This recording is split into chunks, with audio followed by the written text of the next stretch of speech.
what's happening today that I'm seeing is a lot of people are talking about it is this return back to more of like a gritty authenticity on social media, and TikTok is really championing that.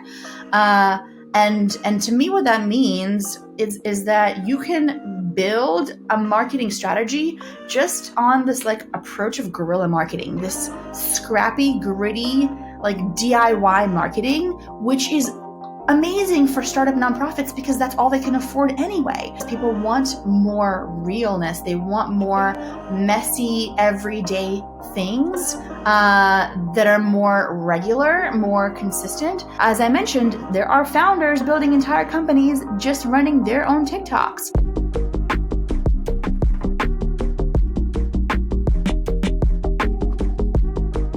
Hello, my friends. Welcome to Word Made Digital. I'm your host, Joanna LaFleur, and this is the first episode of 2023. Now, we might want to call this like Season 9, Part 2 or Season 10, but actually in 2023, we're going to be dropping the season numbers and we're going to start counting on episodes because, man, we've done a lot of episodes and we want to kind of switch how we're counting things around here. We're still going to be taking some pauses in between, but we've got a fresh run of 14 more episodes we want to bring to you now in this first run of 2023. We are so excited for the guests coming up.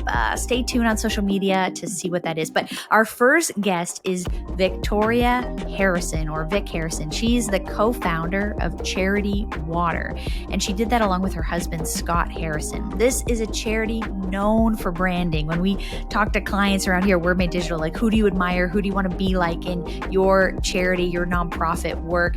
Charity Water is high on the list of people and places that they mention and admire. So it's so fun to be able to talk to the person who helped create that brand, built that story and that strategy. So thanks so much to Compassion Canada for lifting children out of poverty in Jesus' name, and of course being a partner, an amazing partner on this podcast, longstanding. It's a real privilege to do it with them and to continue to see the work that we together can do around the world. So more on them later. And also Scripture Untangled. This is a podcast by the Canadian Bible Society. And if you're wrestling with Scripture, wrestling with your faith, and you want to know more about how to untangle it for yourself, Scripture Untangled's amazing opportunity to check out, listen, or watch those episodes. More on that later as well. So who is Victoria Harrison? Well, she mainly goes by Vik, and she's, as we said, the co-creator of Charity Water. She's a marketing and branding nerd. She's a nonprofit coach. She's wife to Scott Harrison and a passionate believer in helping good people do great things. So she leads Mission Critical now, and it's all about helping nonprofits do better communication, branding, and marketing strategy, which is why we're sort of kindred spirits on this whole journey together. Our work in some ways is crossing paths, and so it's really fun, and I hope you get to enjoy and learn and lean in and maybe take some notes from this conversation with Vik Harrison. Vik Harrison, welcome to Word Made Digital. I'm so pumped to have you on the podcast. I feel like we have like minds, so I'm pumped to have this conversation. Hey, Joanna, this is so good to be here. Thanks for having me. Before we go too much farther into things, I'll have already introduced you in the intro, but who are you? Give us some context on maybe where you're at today, because people might be a little bit familiar with the backstory, but where are you at today? Sure. So today I am trying to get as many nonprofits on board with our vision, which we started Charity Water with a long time ago, which is, so our mission was always to bring clean water to every person on the planet, but our vision was to reinvent charity for our generation.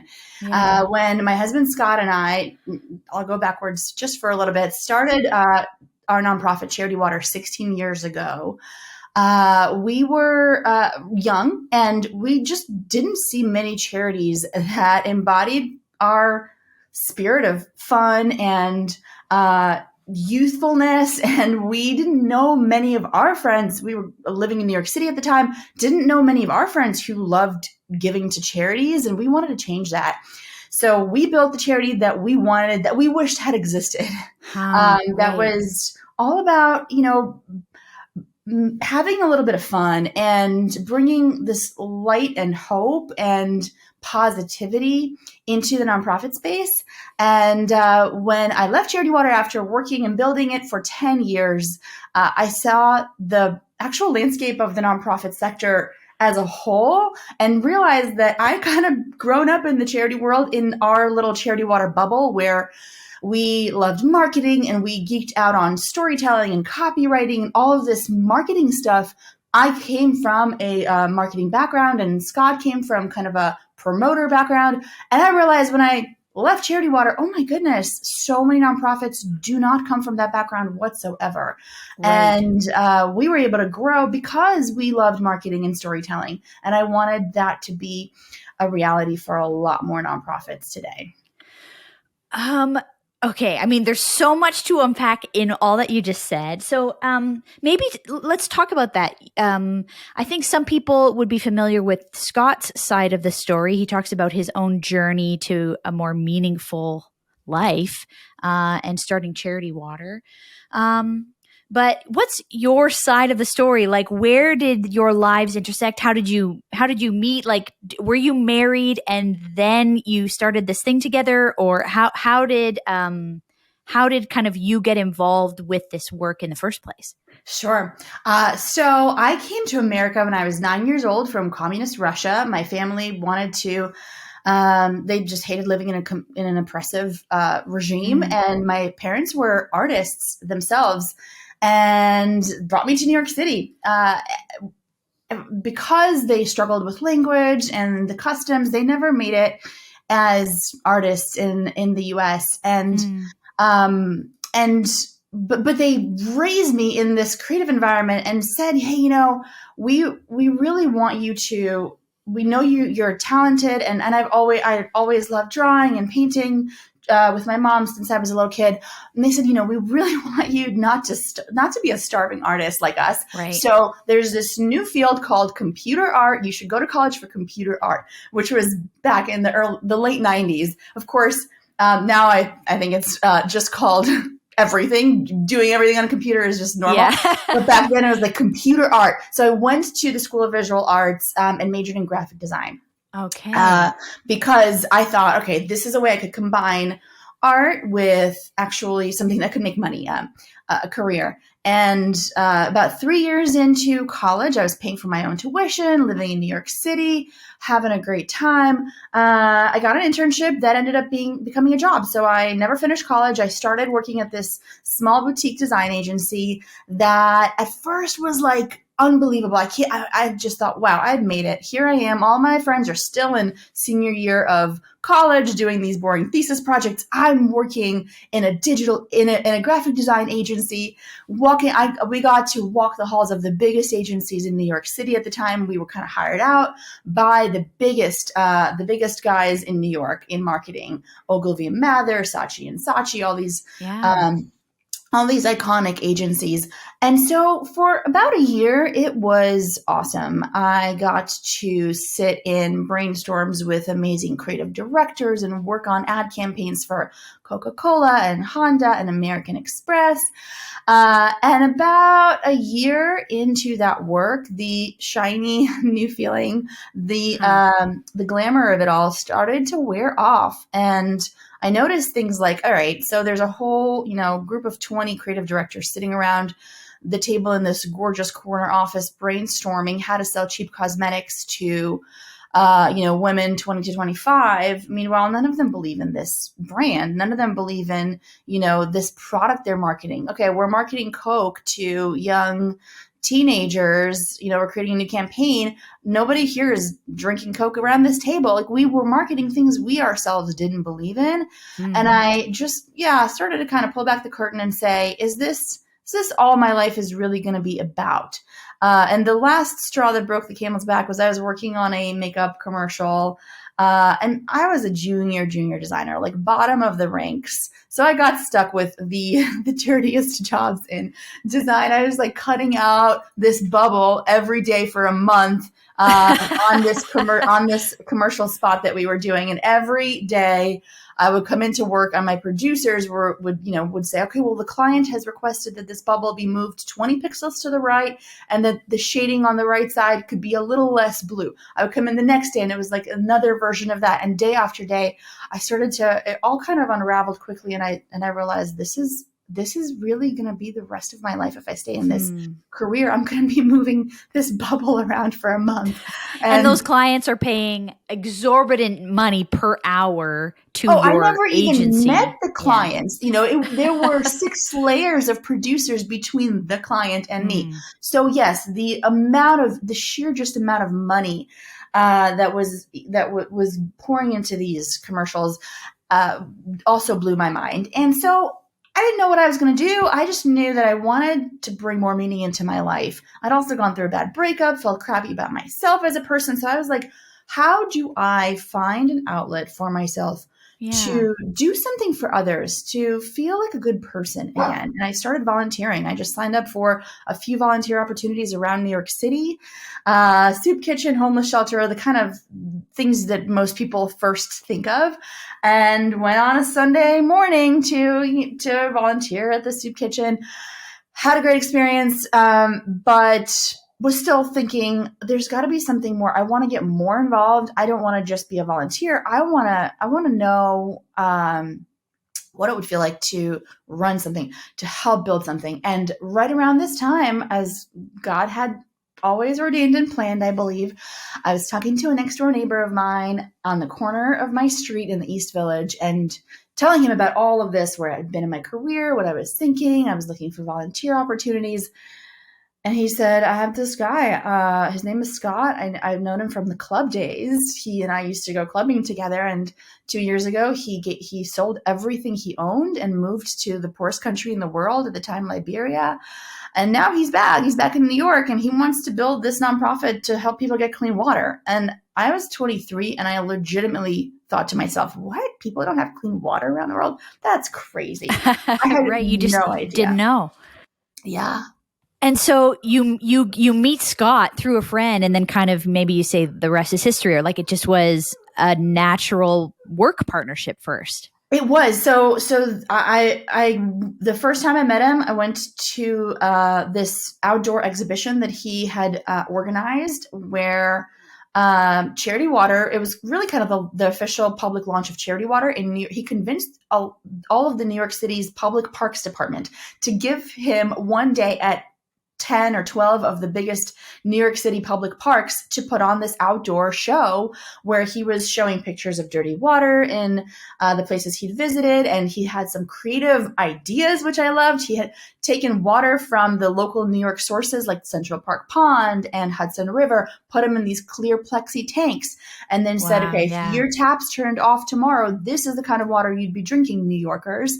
And I just immediately saw the potential. I thought, this guy has a marketing brain, and he is doing something out of the box and creative with almost no resources. It was just him and another coworker at the time. He had started Charity Water 4 weeks before that day when I met him at this at Union Square Park in New York. Anyway, so I volunteer for the whole day. He doesn't talk to me the whole day because he's busy networking, and he's like the big man. He's got like 20 volunteers, and I'm this shy little 23-year-old. So I come up to him at the very end of the day and I say, hey, I've been here all day. I love what you're doing. If you need any help in the future, I would love to help in any way I can. And he says, what do you do? I said, I'm a graphic designer. He goes, I'm looking for one of those. And in true like entrepreneurial style, like wasting no time. And she takes my number and says, I'll call you. So I also thought he was cute. And the next day he calls me. The next day, I thought he's not going to call me. He calls me the next day and says, hey, can you come by? I really want to show you what I want to build. And I want to, tell you all about what I'm thinking of doing with Charity Water. So I come to this weird address in Soho thinking I'm going to the Charity Water office because the exhibition looked pretty legit and professional. I ended up in his apartment thinking this is a bad idea. At this like second floor walk up dude loft. He was living with 3 or 4 guys. He was sleeping on the closet floor. And he opens his laptop like I would end up seeing him do hundreds of times now. He opens his laptop with me. So we sit on the couch for 2 hours and he shows me 1,000 pictures from his work on the Mercy ships, fixing the most horrendous facial deformities, and how he saw the sickness that he saw on the Mercy ship, that he believed it was largely caused by the bad water people were drinking in all of these villages that they were coming from. And yeah, he said, I want to solve the water crisis in our lifetime. So he was very convincing, just incredibly inspiring. And I started coming by every day after my design job, my marketing job. I would leave the office at 5:30, walk all the way downtown to Soho, go to his apartment, meet him, and Lainey would sit around his kitchen table, literally building Charity Water for 6 months out of his apartment. I mean, how cool is this as like an origin story? I didn't know this. I mean, I'm so glad. Thanks for sharing this side of the story. In these humble beginnings, and I hope people listening are paying attention to that. Like it can start there, but that there was this natural inclination you had, this sort of like-mindedness with Scott around marketing, branding, how to tell the story. Now, I mean, I think it kind of goes without saying that like a lot of charities, that's not what they're known for. But I hear over and over it with the clients I work with in church context, in charity context, nonprofit, that like charity water for them is like the goal. It's like the dream. It's like, I hear all the time, oh, I was seeing what charity water did and that inspired me in some way. And so from starting in this like after work in an apartment on a laptop to what's been accomplished, like it is really amazing. So maybe and the next question I want to go to from here is this idea that you posted about, because it got a huge amount of sort of engagement when I saw the reel for it. Is this like so I'm going to the other side of it. So you're starting in the apartment, but just, with like no dollars. But there was this question you said, if some donor came and said, I'm going to give you $1 million donation for marketing. Like what would you, and you have to spend it all in marketing. What would you do? So if you had the other side, you had money, but you had to be strategic about where to spend it, because some people listening are going to be starting from nothing, but others are in a place where they have a budget and they're trying to figure out how best to spend it. So someone comes, they say, I'm going to give you $1 million, but it has to be spent in marketing. You can't spend it in any other part of your charity work. How would you allocate that dollar? Yeah, I love that question. It's a challenging question. And that's why I built my course, which I'm still currently in the process of launching. It launches in 12 days. It's called Critical Mass: Modern Marketing for the Rising Nonprofit.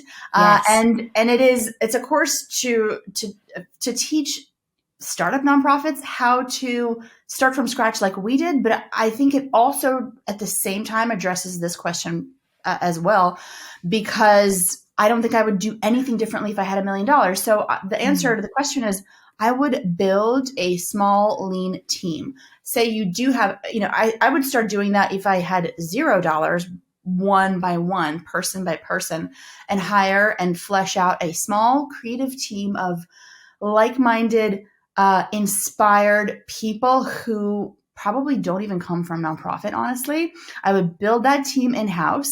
And as a leader, I would learn how to lead that team well. And I would build a grassroots marketing strategy, because, you could probably take that $1 million and you can invest it in, you could pay 600K of that for a Super Bowl commercial. But then, okay, you have this this big spike, and then what? You've got nothing after that. Yeah. So of course, building a grassroots movement takes way more work and more time, but it is something that will last you a lifetime. It will transform your nonprofit. So that small team, that's the team that would then be activated to think about, hey, what does our 1-year marketing strategy look like? What does our 3-year marketing strategy look like? How do we think about acquiring donors? How do we think about, and in the course, I call this the 3-part marketing engine: captivate, convert, and keep. How do you, there's a specific strategy for how you captivate people. How do you get that right now it's 3 seconds is all you have on social media to get someone's to keep someone's attention before they are swiping up, right? So there's a whole world of strategy and mindset of understanding how does that kind of a consumer consume content, and how can we uh, work within those constraints, which I think breeds so much creativity. If you got to get somebody in the first 3 seconds, you're gonna you're gonna get super creative, and it's a very interesting challenge. But so captivating that first time, I call it the stranger, the person who's never heard of your charity. That's one of the three components that your team will constantly be working on. Then how do you convert that person, right? You also need to convert them quickly and right away. And there's an entire psychology of conversion copywriting, and what do you say? How do you challenge people's limiting beliefs about why charities like you shouldn't be trusted? How do you challenge their assumptions? How do you make them feel comfortable about giving? So that's another component. And then the third one is then how do you keep them for life? So I would have that team build a strategy around the Captivate, Convert, and Keep marketing engine, which then that fuels, that grows your broad base, your mass audience. And the broad base, I always say, feeds the major fundraising strategy. I know a lot of nonprofits say, well, why am I going to put all of this work into building a wider audience when I can just go ask one donor for $100,000 or $1 million? And my answer is always, at Charity Water, I know that about half of our major donors they start at giving $100 online, giving $500 online. And so you're building, at the same time as you're building your broad base, you're building the pipeline for your major donor strategy. Hope you're enjoying the conversation with Vik Harrison. And as I said off the top, I want to tell you about another podcast, because the Bible can feel overwhelming, confusing, and even hard to believe. But Scripture Untangled is a new podcast by the Canadian Bible Society, and it's bringing you interviews with culture leaders, leaders in ministry, Bible thinkers, academics, to help you be inspired to dive into the Bible and understand it. You can listen for free and subscribe to Scripture Untangled wherever you listen to podcasts, and you can visit scriptureuntangled.ca for more information. And hey, you might even hear a familiar voice that is my own interviewing on some of the episodes. So I do hope you can go check that out, Scripture Untangled. And so what I'm hearing you say here, I mean, you're saying so many things, but what I hope, again, people are hearing is like there is a skill set and expertise that you have to hire for. Like investing in the right people is key to building the strategy. But and whether those people are insiders or those are consultants or those are contractors or those are like buy the thing, like as we're talking about why I wanted to have you on the podcast, this critical mass course that you're offering, like buy the course someone else has done. Like there are experts out there, you can hire their brains, whether that's for the year, the day, the course that you're offering, because you need to think about your charity with all the same kinds of departmental expertise as a business. Can we talk about that? I think that one of the things that you talk about a lot, and that I love that you're thinking like, is that a lot of charities are like poorly run businesses.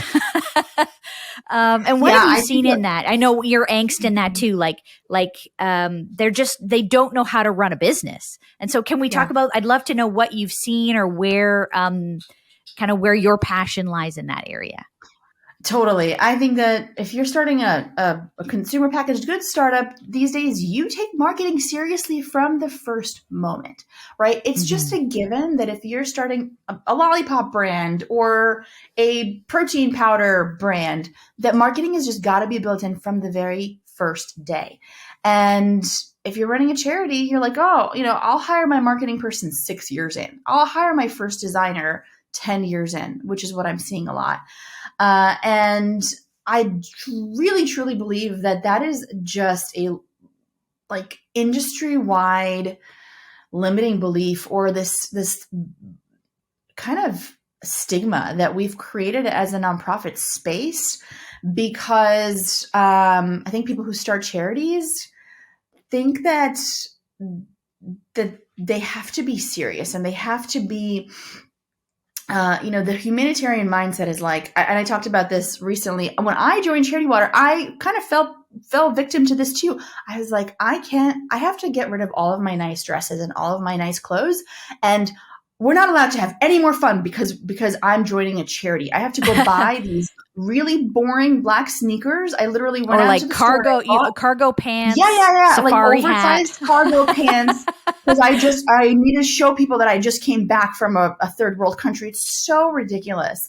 But there is this stereotype, and it's a stereotype for a reason. And I came to my senses pretty quickly and realized, wait, no, we're not. That's not the kind of nonprofit we're building. We're building a nonprofit that is going to value world class excellence and top of the line, storytelling. We're going to get a lot of stuff donated. Don't get me wrong. We're not going to spend, because that's the other side of the coin, right? That's the other question I get often is when I go into a nonprofit that doesn't think like we thought at Charity Water, the first assumption is, oh, we can't, it's going to cost us millions of dollars to learn marketing, to market with these high standards, to match the quality of marketing that we see in the for-profit space. But it's not. The truth is, especially with social media platforms like TikTok these days, what's actually most valued is what's between your two ears, is your creative brain. And you don't really need to have a studio set up, with $100,000 of camera equipment anymore to create really good, engaging content. So that's kind of the biggest challenge we have in the nonprofit space, is that we've seen through the last 50 years of business, of let's say capitalism, of people building businesses, that marketing is essential. Marketing is one of the first functions you build out. And yet we as a nonprofit space still fight and push against that. And it's still this mystery to us. We don't understand it, and we don't know how to engage with it. And what do you think it is? Because if it is, do you think that charities feel like, as you said, like about there's sort of a stuffiness, or do you feel like in order to talk about the needs of the poor, we have to look poor? Is that the mindset, or is it like it's not humble to be good at marketing? What do you think that comes from as a mindset? Yeah, I think it's a little bit of a social contagion type of thing. Like when new founders start charities, they look at what other charities like them in their space look like and sound like, and what their websites look like, and they just say, okay, if I want, and I call this, marketing for other charities as opposed to your donors. And so they think, well, I have to use all of this industry jargon and what I call nonprofit word salad. Like, we are piloting and pioneering innovative solutions to solve global homelessness. I'm like, what does that mean? I don't understand what you're saying. Word salad, nonprofit word salad, or what did you? I love that. Yeah, which is all of this nonprofit jargon, this terminology that other nonprofits might say, oh, okay, that makes you sound more legit. But everyday regular people who are your actual donors will look at that and be like, I have no idea what you do. I'm not going to give you any money. So I do think there is, we need to really radically look outside of the nonprofit space for inspiration, for ideas, for how to run businesses. And that's what I love about, even in the church and also nonprofits, there are bright lights. There are people who talk about, Craig Groeschel is one that comes to mind, who he talks about how to run a business. For him, it happens to be the business of a church. He's a leader of thousands of people, but this is how you hire somebody. This is how you fire somebody. This is just basic business stuff that you need to know. And so we need to look at, I believe, as just nonprofits in general, outside of the nonprofit space. That's what we did from the very beginning. Scott just recently did an interview on a podcast, and they said, hey, who do you admire and who do you look up to in the nonprofit space? What are like nonprofit trends for 2023? And his answer, I was laughing. It was so funny. He goes, I have no freaking idea. I don't look at the nonprofit space at all, ever. Right. I have no idea. I don't Interesting. look at nonprofit trends. I don't really have many people I look up to or copy in the nonprofit space. I don't know. I'm looking at the founder of Spotify and what he's doing. I'm looking at, what Twitter is doing. I'm looking at Airbnb. So Yeah. Well, you have this quote that's I've seen you write this quote from Nicholas Kristof of the New York Times. Toothpaste is peddled with more sophistication than the world's most life-saving causes. I mean, that feels like sobering, convicting, confronting to our ideas. Like the idea that we would spend, a company would spend on an agency or whatever. And again, it's not all about the money, but just in sense of what mattered to that toothpaste company was millions of dollars invested into selling that toothpaste. And toothpaste is a good product. We all need it. And yet there are more like these more critical life-saving causes for the world. And we're shy about talking about them or learning how to talk about them. We sort of like, well, it's good thing, so people should just give to it. Like people should just know.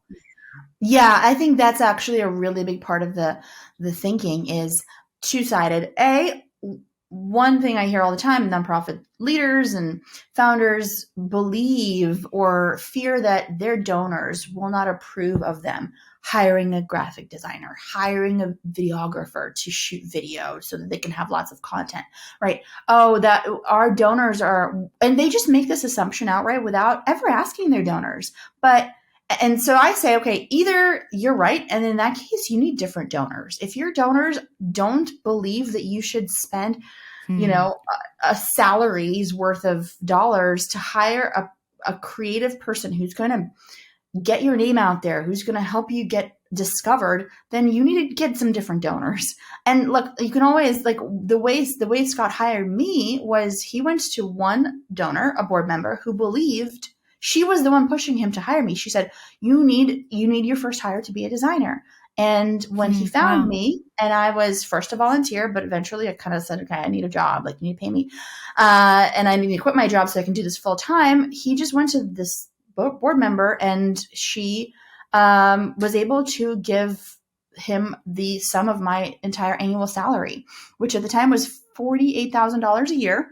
So I was pretty affordable. Right, not very much at that time. No, but you could get that from 3 donors. You could go to 3 donors you have that get marketing, who probably have their own companies, and they understand why this is important, and say, hey, I really want to hire a designer. Can you give me $30,000? Can you give me 30? And can you give me 30 so I can have 90,000 to hire a designer? It's so simple. And you just need to believe that that is what is important for your nonprofit, and donors will get on board. We always say this at Charity Water, like, donors just want to give where the money is most needed. And if you have a convincing case for why a designer or a video person or a copywriter or a remote storyteller out in the field is what's most needed, if you can build that case, I don't see how a donor would say no. So that's the number. That's just one of the 2 things. First, they believe that donors won't get on board with it, and the second one is, I think that they believe that they'll be perceived as not taking their cause seriously, which I believe is bad. It's very backwards. Yeah. Like, well, we're not an ad agency selling toothpaste, so why are we doing that? Yeah. I can see that rhetoric, or at least the fear that the people you're accountable to with the money might feel that way. And on the other side of it, a lot of organizations I see struggle to find and keep great creative talent. And there's lots of pieces to that. But sometimes it's about they can't afford great people, or they feel that they can't afford great people, or but sometimes it almost is like a self-fulfilling, like a cyclical problem where, like, if the culture isn't compelling to get a great person in, then the great person isn't going to come. Or if the great person comes, they're not going to stay too long because the culture is not a great culture. Like, I mean, it's stuck in the past, or it's a bad mindset. It's thinking small. And they're like, you hired me to do the big thing. And now I'm seeing you Yeah. actually don't want to do it. And so then the person doesn't stay long. So then the culture doesn't change. It seems like it's a cycle of it's hard to change the culture without the right people, but finding the right people is a challenge. So, I mean, you've led teams, you've been in this world. We don't have endless amounts of money. Do you have any advice for people looking for, like obviously you were a volunteer before you came on staff in a paid way. Any insights or advice for people they're trying to find great people, they don't have a lot of money to work with, or how do you keep a great person and not frustrate them? I mean, anyways, around the staffing side of things, do you have any advice? Absolutely. The whole entire first chapter of my course focuses on the mindset of the founder uh, as a marketing first thinker. So I believe the reason Charity Water, I mean, I don't believe this is a fact. The reason Charity Water has always been good at marketing is because Scott valued it. And he saw good talent, and he just like scooped people up in an instant, right? He sees somebody that's talented and that's creative. He wants to draw you into our organization because he believes. So I believe that you as the founder have to cultivate your own inner creative founder mindset. What does that mean? You don't have to, learn Adobe After Effects and Adobe Illustrator and Photoshop if you're a team of one right now, honestly, I think you should be using Canva. You should be learning how to get on TikTok and Instagram. And I know a few actually amazing examples of founders of for-profit companies that built their entire company in the last year and a half on TikTok by posting Wow. themselves. The founders themselves, go check out Suckers with a Z. Suckers is a lollipop candy company, and the founder himself is on TikTok every day making the most creative content, and he's built an army of followers. Like 600,000 people follow him. He's Wow. built his entire business. Okay, so anyway, you don't have to, if you're a founder who is a little bit of a ways into your nonprofit and you've got a bunch of employees and teams that you have to run, I still do believe it's so important to cultivate a culture that is welcoming to creatives, that is welcoming to people who are marketing minded. And that just means you've got to celebrate those people and value them. And if you're going to hire a really talented designer, and then you're going to have them come in and they're going to give you some out of the box ideas that you're going to shut them all down. Think about it. You wouldn't do that if you hired a CFO. You wouldn't do that if you hired a programs person. The problem with the creative field is everybody has an opinion. Everybody has an opinion how a sentence should be worded, right? So the copywriter, who's supposed to be the professional, who's thinking on the cutting edge of copywriting, conversion copywriting, for example, they bring this interesting email headline to you, and you're like, no, I've been writing all my life. Like, this isn't going to work. Too risky. Yeah, but think about it. This person is a professional. You hired them. Let them do their job, and also celebrate them. I always said at Charity Water, if people make mistakes, if people fail in the name of innovation, we call that failure a success. We consider that failure a success.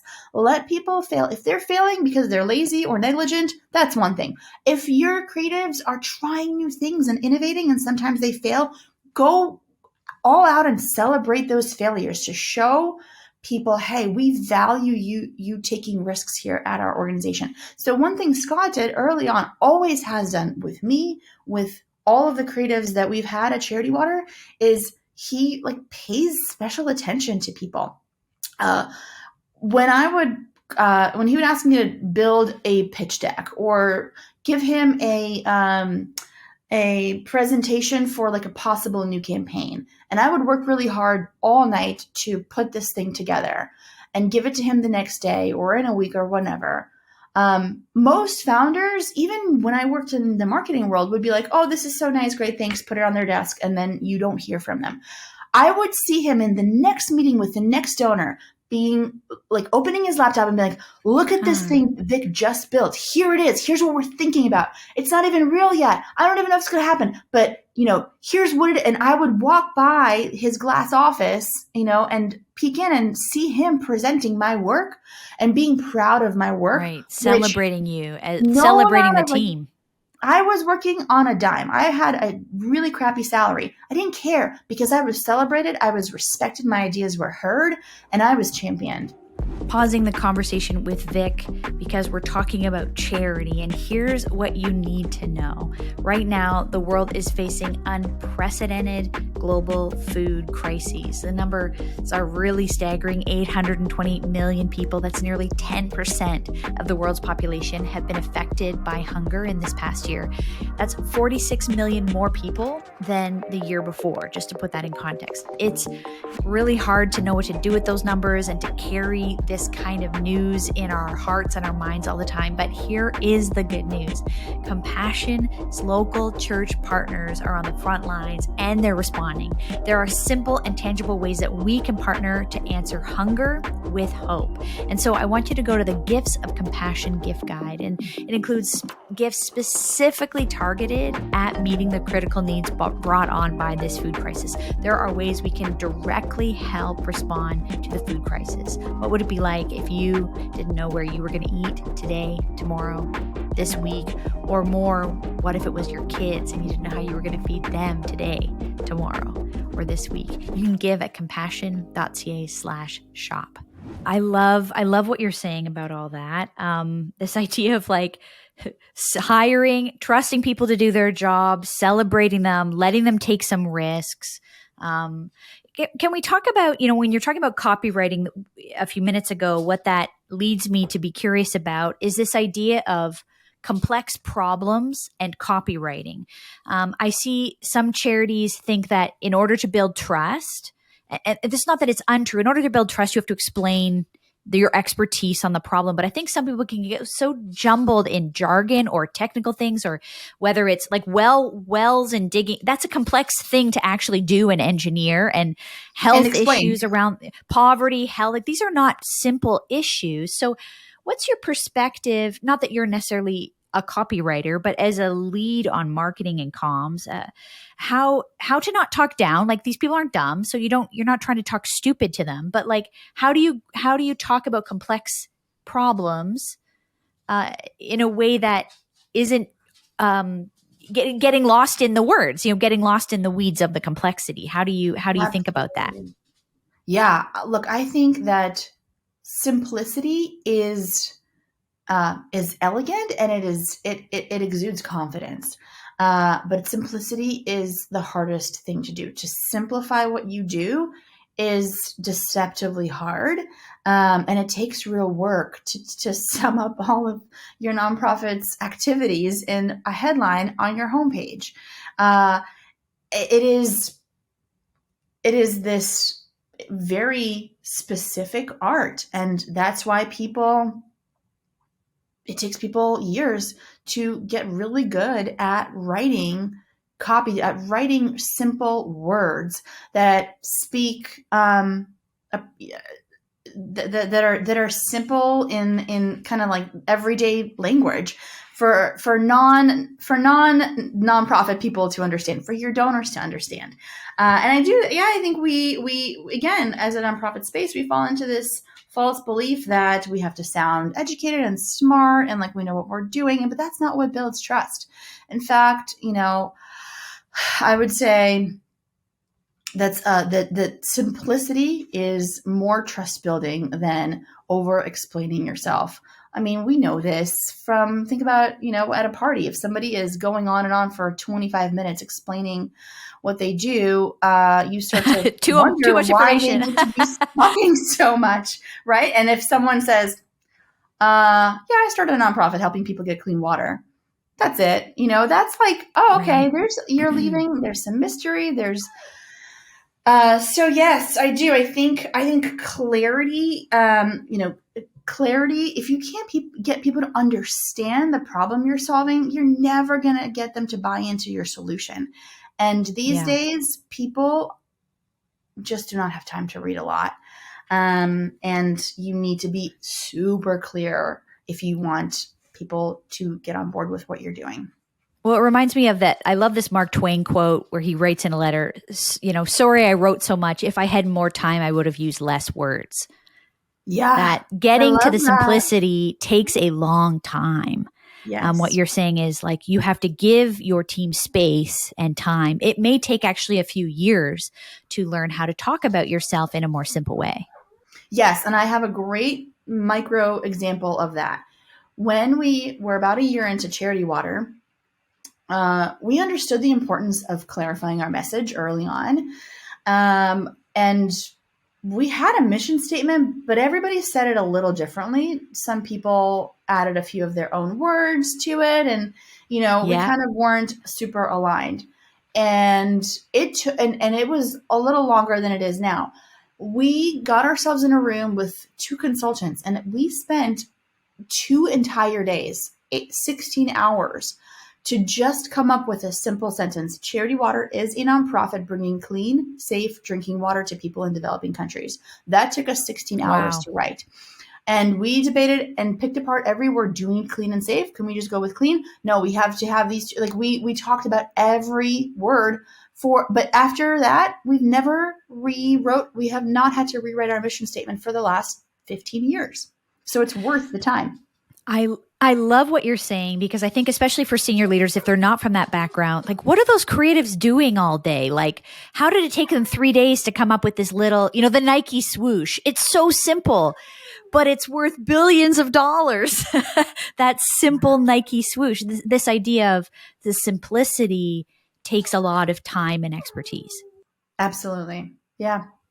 For the last few minutes we have, I'd love to hear your insight. You talked about TikTok. I don't know if you want to lean more, if you want to talk a little bit about TikTok, because it's a strategy that, and now my dog wants to get involved in the conversation. She's barking in the background here, but I'm because it's an ever evolving skill set.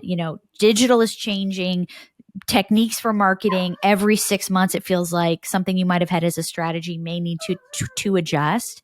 What are you excited about in platforms, or maybe it's another channel you're following, a person you've mentioned? What are some things you're excited about in 2023 as you see like every year things keep evolving and changing?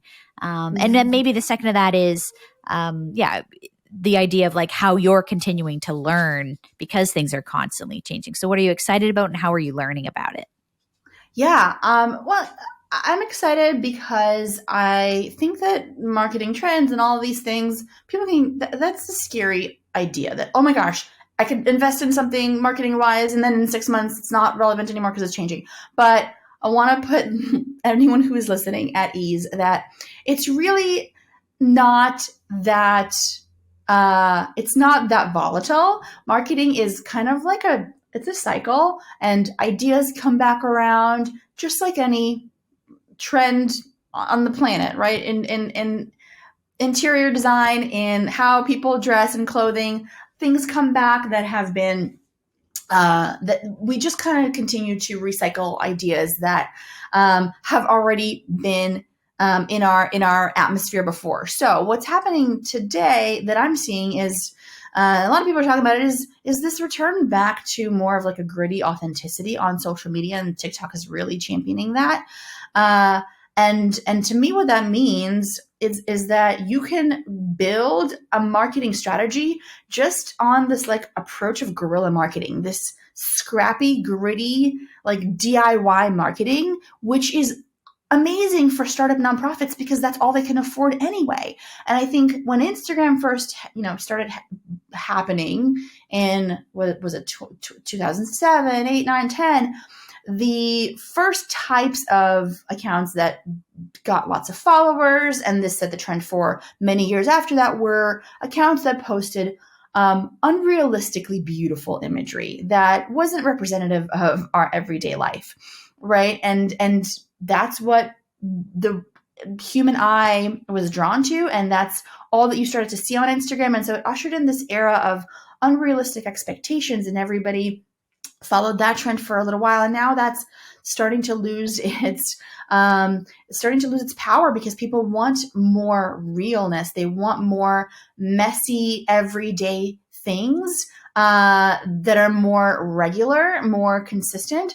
And so we can start to put that approach to bed. We can start putting up the approach of like, we have to only put out this polished, perfectly thought out content into the world.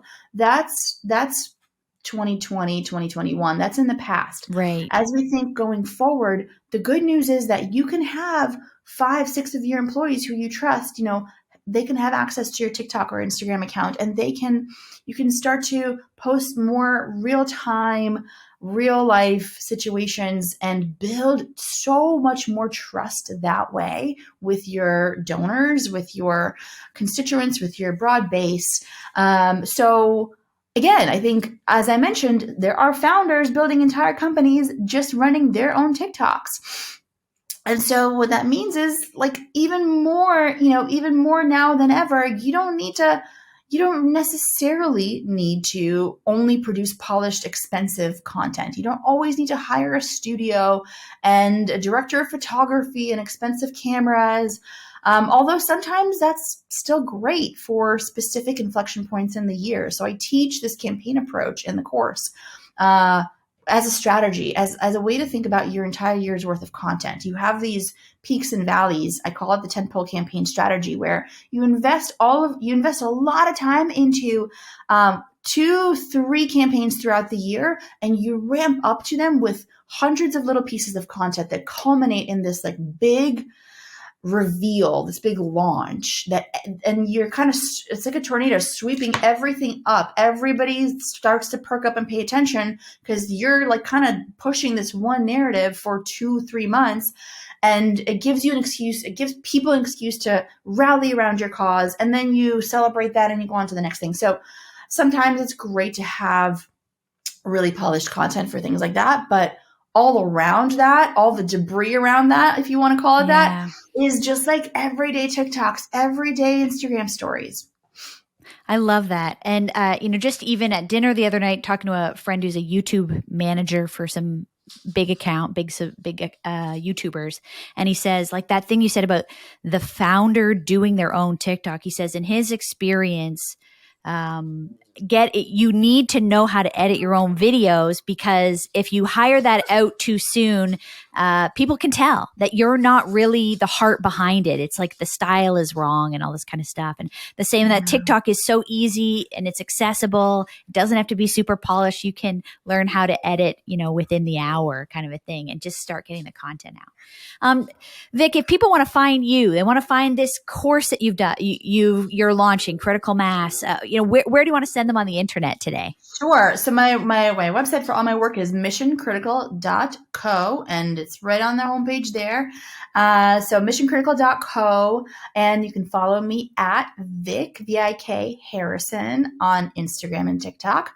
I just started a TikTok, so I am brand new. If you want to follow me and see me fail and flop and do weird things and have no followers in the beginning, like, it's so I'm good. just diving right in, and follow along. Vik Harrison, Instagram and TikTok. Yeah. Oh, I love that. And I love that you're saying, like, be humble enough to start fresh, try it out. You're going to fail along the way, and you're going to do it in front of people, but like everybody can but that's access the fun part about it. It's awesome. Hey, Vik, thanks so much. I want to ask you 100 more questions, but for the sake of time, we'll wrap here. And I'm just really grateful for your work, your passion, the way you're impacting, whether directly or indirectly. How often I hear about your work and your influence in the world of nonprofit and charity. And I'm just really grateful for what you've done and the impact you've made. Thanks so much for being here today. Thank you, Joanna. Thanks so much. Vik Harrison, thank you so much. What a fun conversation, and a real privilege to get into her brain about how she thinks about these things as a market leader. I hope you've enjoyed it. Maybe want to check out her course.